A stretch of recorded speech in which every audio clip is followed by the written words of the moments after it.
Okay, so although there weren't any major engagements last turn, a lot did happen in the sense that he's being reinforced here pretty considerably on surrounding Harper's Ferry.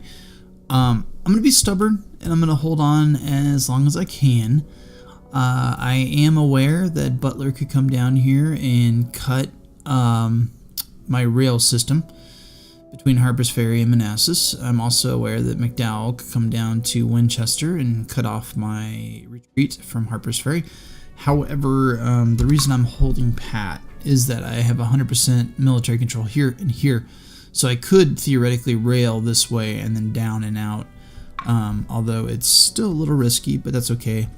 I'm confident I can fight my way out if I need to, although it's admittedly risky, but it's me being stubborn. I point all this out to say that as a if you're playing a human player, what would be smart is for you to get military control at least down, so that your opponent couldn't use the rail system, using cavalry or whatever, and then that would make him kind of force him out of the situation. I've found with this game, it's less about attacking; it's more like chess, where you're constantly maneuvering, trying to force your opponent out of whatever entrenchment they're in, because the game is definitely heavily dependent on defensively oriented type of play.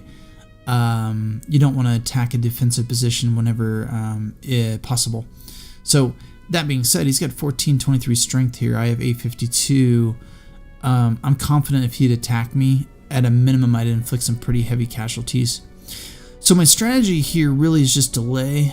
As you see, I got a buttload of movement going on here. Essentially what it is, I'm moving my forces from Strasburg up to Winchester. It's not that big, but it definitely creates a line of retreat for Harper's Ferry. I certainly should have done this at the beginning. I didn't, so that was an oversight on my part. I'm also building 12-pound artillery here and here. These bronze 12-pounders. They're better than the 6-pounders, and so since I intend for this to be a long-term line of defense here, I'm going, and more than likely it'll probably be assailed at some point. I'm going to make this my defensive area here and here, and then probably here or here will be my other third point of defense, something like that. Although I could certainly fall back to Charleston, Charlottesville, or Staunton because of the river. But anyways, so I'm bringing cavalry up here to try and maintain my military control, just to ensure a line of retreat for Johnston in the event that I have to go that route. I'm bringing Huger down here, slowly but surely getting this force out of West Virginia. It's taking much longer than I would like. Again, like 15 turns just to get down here. It's really annoying. Also, he's tying up all my supply wagons, so I have 5 supply wagons, which way more than I should have over here. I went way overboard, and consequently, my largest force over here is short supply wagons. So I have a half, not even a half of a supply wagon here, and I'm sending one back to Richmond to get supply. I should be okay in supply here at Manassas, but I just want to be safe. I actually should send it to Fredericksburg now I look at that. But again, oversight on my part. I shouldn't be having to go this length. I should be fine on supply here, but I'm not. So anyways, once I get these out of West Virginia, I can start pushing them to Virginia. I spent most of my resources this turn on Virginia troops because I realized I've been behind the ball on doing that. And that's displayed by the massive amount of troops that he's amassing over here. Now, the benefit is he's not really, that must mean he's not dedicating them to West Virginia or the West, but that's not much comfort for me because I kind of gave up on West Virginia. So I'm building several sharpshooter brigades and so forth, with the anticipation here in October being able to create divisions, so I'll be able to restructure things. So that's about all that happened in Virginia. I'll go over the messages here in a moment. Again, I'm pulling down here. I don't mind too much giving up Charleston, so I won't fight too hard for that. But I definitely would like to make my line of defense in West Virginia here at Lewisburg. Now, I'll go over the comic section here in a second. But as you can see, Kentucky has seceded from the Union, And so we've got a sweet location right here, Munford, if I can hold it, which I doubt I can. But yeah, that's the optimist in me. We have a quart powder mill here, which provides 13 ammo. That's awesome. So I'm going to have to find a way to try and hold that, although he'll probably move on it pretty quick. And I did not expect Kentucky to secede this early, although, you know, it's definitely possible. So I was kind of out of position. The majority of my forces are over here, and I need them over here. So I created the Army of Tennessee with Johnson. So I'm moving him up to Bowling Green, because this will be my line of defense here. Bowling Green, Madisonville, and then obviously second line of defense will be Dover, Nashville, and Carthage, with this mountain range being a nice little natural defensive area. So I'm going to have to make sure to hold Huntsville and Livingston and use this area here to kind of try as best I can to maintain military control. If I can hold Munfordville, great. I don't see how it's going to happen, but I'll try. We'll see what we can do. So with that being said, I've got my Nashville force over here going all out on Cairo. I want to take that this turn ASAP. And then I've got my horse artillery going up here to support this cavalry. I've got cavalry going here, here, here, and then I'm holding here with the intent of trying to maximize as much as I can here military control. Again, this being kind of a delayed tactic. I don't have the forces to do both Kentucky and St. Louis. So I'm not sure what the Union's bringing. So I'm going to... I hate to do this, but I'm going to kind of split my forces here, because Bowling Green to me is more important than making kind of a Hail Mary push on St. Louis. It is a strategic city. It allows me to recruit Kentucky troops, and it's an excellent line of defense that protects my Tennessee, the state of Tennessee and its interior from invasion. So I would find this, to me, priority over St. Louis. But what we'll do is we'll establish our line of defense here, and then if things are looking somewhat stable, I'll keep pushing over here. So I'm going to keep a force over here and see how far I can push and kind of see what happens. But yeah, we're going all out on Cairo this turn. I'm moving this guy down to Cairo, or Rolla rather. I'm not quite sure why he just retreated Jefferson City. I'll have to look in the notes. I don't know if it was because they rebelled against him or what the hell happened, but 1 minute he's there, the next he's not. And all of a sudden Jefferson's or Fremont's on this side of the river. I'm like, that's completely bizarre to me. So I'm pulling him back to Springfield. I don't mind fighting it out with him, because I think I could probably win, but to me it's a little bit more important that I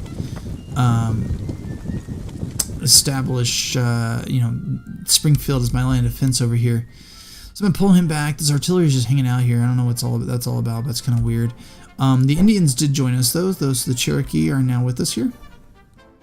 I'm originally going to send them down here so I can wipe out this artillery, and then I'm going to send them up to burn that fort. We, as you can see, have done some pretty good job on taking out the forts over here, which is nice. This dude down here is just a little gnat. He took Galveston, which is a strategic city, which sucks for us.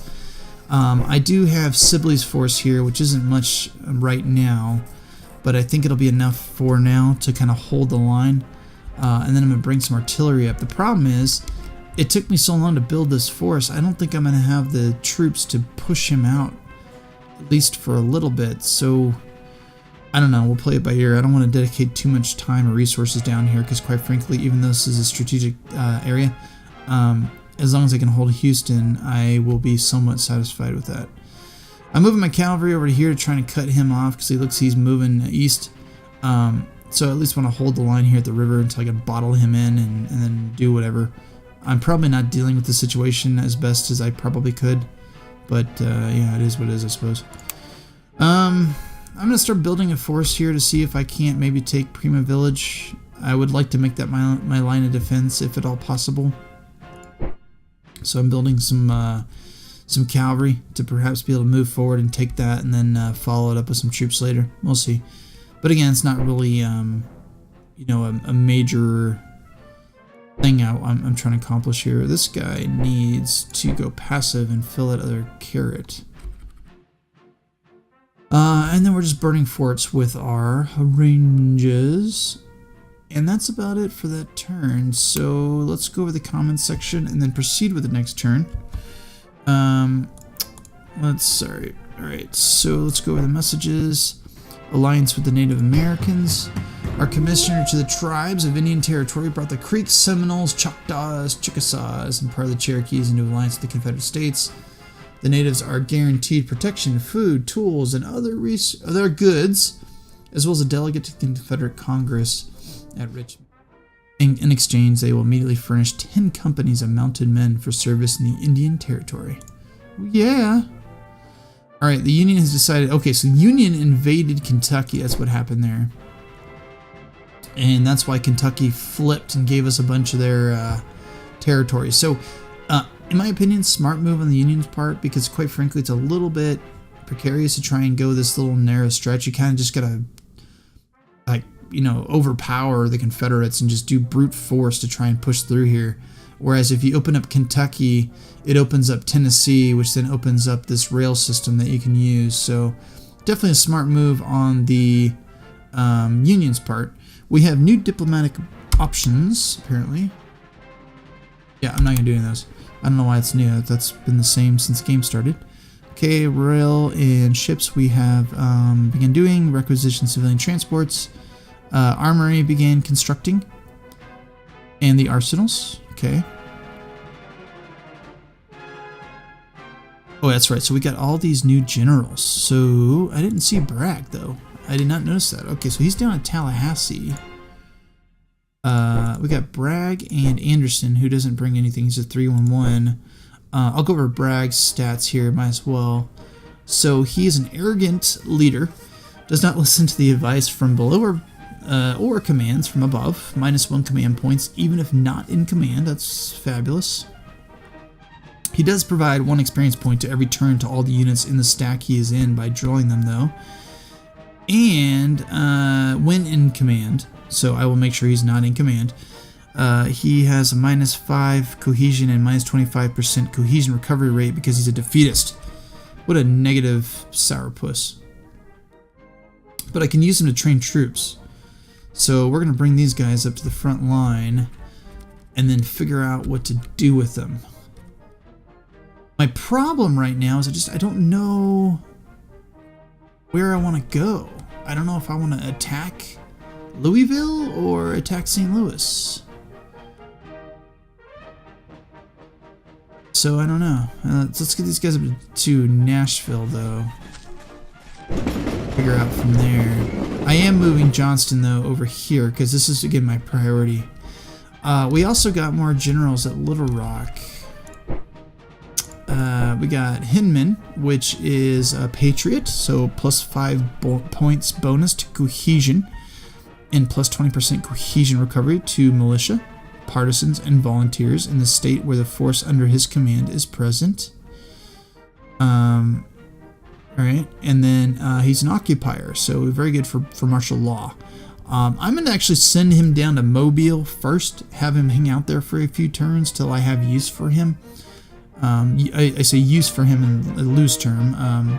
He's obviously, with this Patriot modifier, very useful, but I want to get that loyalty up so I can get some more money out of it.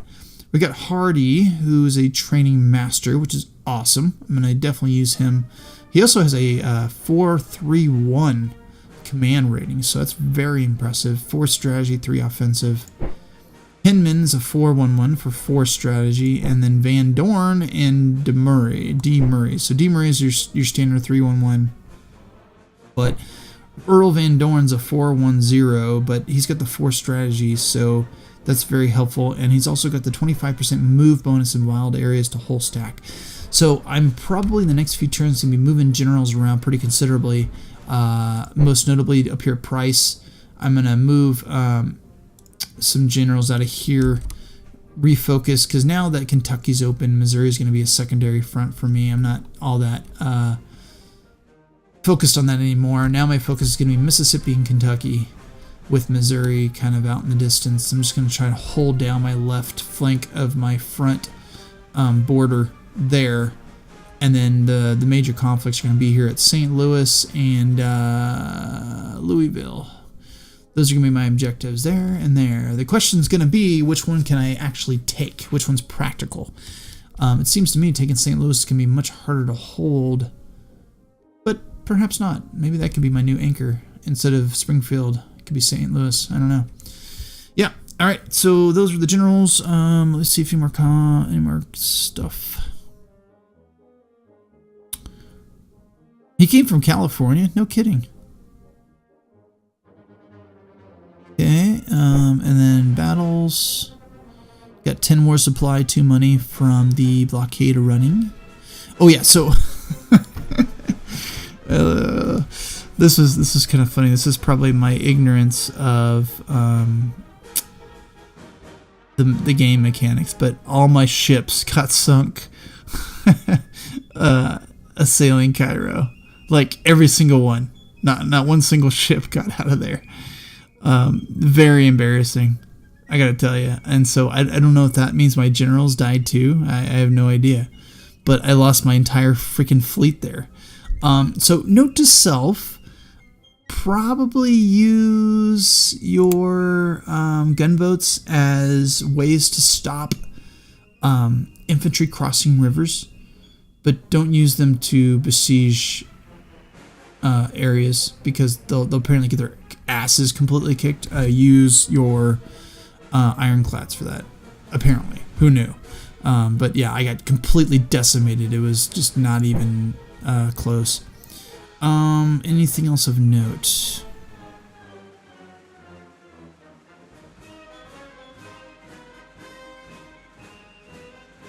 Yeah, my ships just got decimated. Whatevs.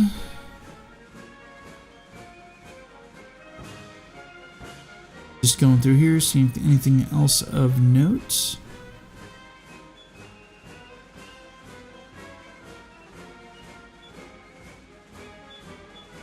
Does not look like it. Okay, so let's do the turn and see what happens.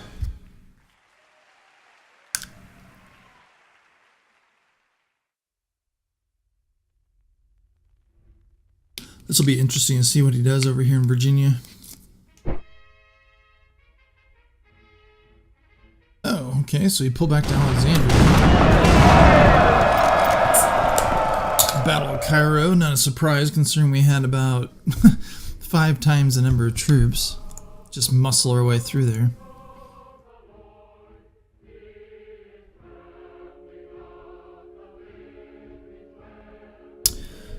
By the way, I chose to, as stubborn as I have been, I chose to pull out of Harper's Ferry.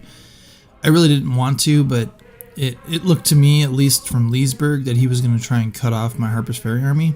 And yeah, I had the rail system to get out of there, but that was just too big of that was like, what, my second largest army, or second, at least my second most effective stack on the field. I didn't want to risk losing it this too early in the game.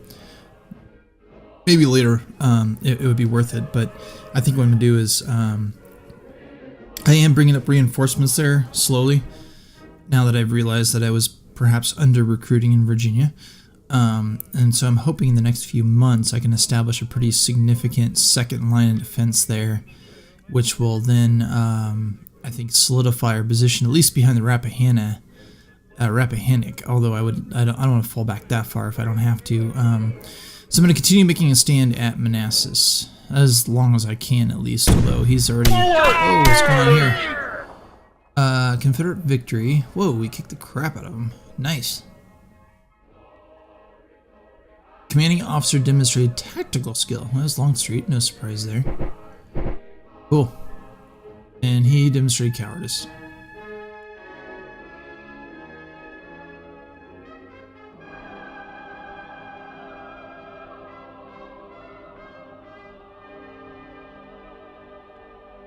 Bit hard to maintain the initiative when you don't have the numbers.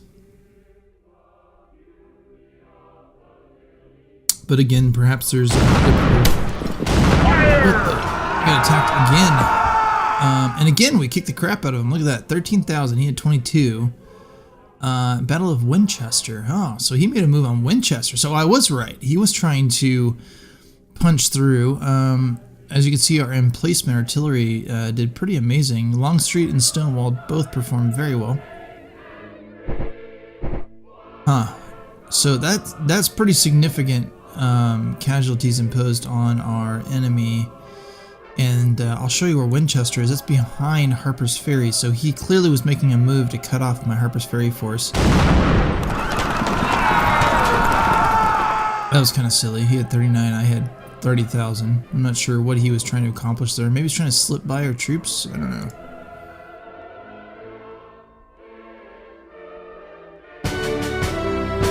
Okay, so he made a move on Manassas, I guess. I wouldn't really call it a move. We have been reinforced, so we're kind of back up to. I'm comfortable with this number, actually, enough so where I'd be willing to move troops up to Leesburg if I need to. Unfortunately, I'm giving up Harper's Ferry, which is a strategic position. I hate to give that up. I really do. I wish Manassas was a strategic position, but it's not. Looks like our wagon train's back up and good to go, so I can send that back up to the Army of the Potomac. I am not sure what I'm going to do over here. I don't like pulling back like this. I may, with the troops I'm reinforcing, go back after them and try and reclaim Harper's Ferry and put myself in a better situation over there. I still haven't taken Cairo, huh? I'm gonna go put him back with him, and then Polk. Ooh, okay. So his cohesion's way down. He's only got a power of a. Got a depot. So he's got maybe 50 power in there. I got 244. I still feel like I can. Oh, we got some fort. We captured these things apparently. I think we could like punch through. I really need to force the issue down here and take this quick, because now that Kentucky has joined the scene, because he's already making a move on what I have down here. Alright, so we've got Bowling Green Militia. Yeah. That's all I got over here right now is Bowling Green, 204 power, so that's not going to be enough to make a move of any substantial amount on Kentucky. Except for here, I could move on here, but I don't have any supply trains. Except for this one that's coming up. So we're going to have to evaluate this situation over here, figure out how we want to deal with that. This is interesting. I don't know what Lyon's doing over here, but he's maybe making a move on Muskogee. Probably for supply to keep on moving. Again, I've only played like through to 62, so I am still kind of learning how actions impact consequences. If I could have done things over again, I would not move Price forward. I would have probably taken a little bit of his force and moved it back. Because apparently, and I did not know this, but you can move pretty far down pretty quick, like he's doing now. I figured burning all these forts would have made it a little bit more difficult for him to move south, but apparently not. I mean, he's got a brigade, artillery, brigade and 2 artillery, and he's moving just fine on down south. So definitely outflanking me, which is a bit unfortunate. So I'm going to go around and cut him off, obviously, like I'm going to do right there. But let me look at the map here, figure out what to do. I'm going to make my moves. So we'll go through the comments section, show you my moves, and then show my moves, make it sound like I'm busting out some sweet dance moves. And then we'll proceed to the next turn.